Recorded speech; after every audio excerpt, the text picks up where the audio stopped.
안녕하세요. 조영표입니다. 오늘은 단리와 복리에 대해 알아보도록 하겠습니다.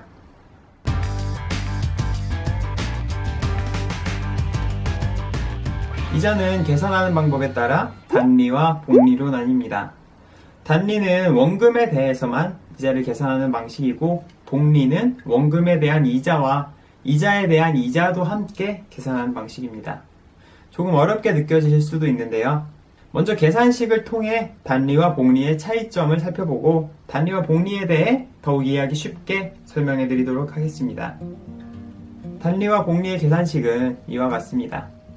단리는 계산식이 한 가지밖에 없는 반면, 복리는 월복리와 연복리, 이렇게 두 가지 계산식이 있습니다.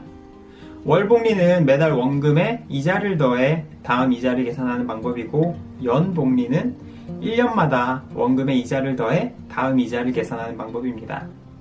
좀 더 이해하기 쉽게 계산을 해보도록 하겠습니다. 1000만원이라는 돈을 금리가 연 2%인 예금에 1년 동안 넣어둘 경우를 생각해 보겠습니다.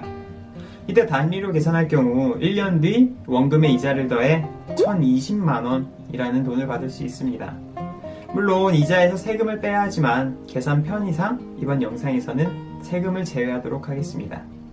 그 다음 연복리로 계산할 경우 1년 뒤 원금에 이자를 더해 1020만원이라는 돈을 받을 수 있습니다. 연복리로 계산할 경우 1년이라는 기간은 단리로 계산할 때와 차이가 없습니다. 그리고 월복리로 계산할 경우에는 1년 뒤 원금에 이자를 더해 1020만 1844원이라는 돈을 받을 수 있습니다. 2000원이 조금 안 되는 차이인데요. 차이가 거의 없어 보이지만 복리의 힘은 사실 기간에 있습니다. 저축을 하는 기간이 길어질수록 복리를 통해 이자가 점점 크게 불어납니다. 그럼 기간을 1년이 아닌 5년으로 계산해 보도록 하겠습니다.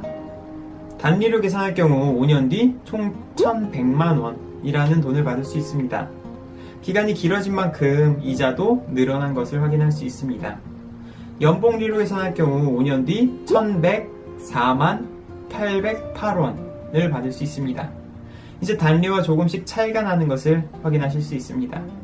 그럼 월복리로 계산하면 어떻게 될까요? 월복리로 계산할 경우 5년 뒤 1105만 789원을 받을 수 있습니다. 연복리보다 이자를 조금 더 받을 수 있습니다. 생각보다 이자가 많지 않다고 생각하실 수 있는데요. 여기에 더 큰 원금과 더 높은 금리를 적용한다면 꽤 많은 이자를 받을 수 있습니다. 사실 복리로 큰 수익을 얻기 위해서는 먼저 높은 금리가 필요하고 적어도 10년 이상이라는 기간 동안 저축을 해야만 많은 이자를 얻을 수 있습니다. 요즘처럼 금리가 낮고 복리 상품이 잘 나오지 않는 시대에는 복리를 통해 많은 이자를 얻기는 사실 어렵습니다. 지금까지 단리와 복리에 대해 알아보았습니다. 이자 계산을 통해 단리와 복리의 이자가 얼마나 차이 나는지 확인해 보았는데요. 아직 단리와 복리의 개념이 이해되지 않는 분들이 계실 겁니다.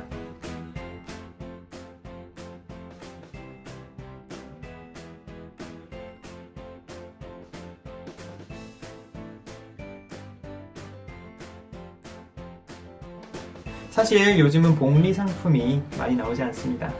또한 복리 상품이 있다고 하더라도 최대 가입 기간이 짧아서 복리의 이점을 제대로 누릴 수 없습니다.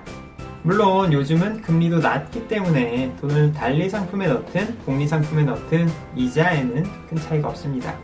그러니 무조건 복리 상품만 찾으시기보다는 단리든 복리든 높은 금리를 주는 상품을 찾아보시고 금리를 우대받을 수 있는 방법을 살펴보시기 바라겠습니다.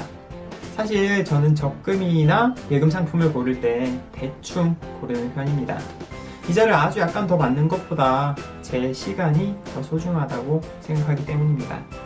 이제 영상을 마칠까 하는데요. 재테크에 관해 궁금하신 점이 있다면 언제든 댓글 남겨주시기 바라겠습니다.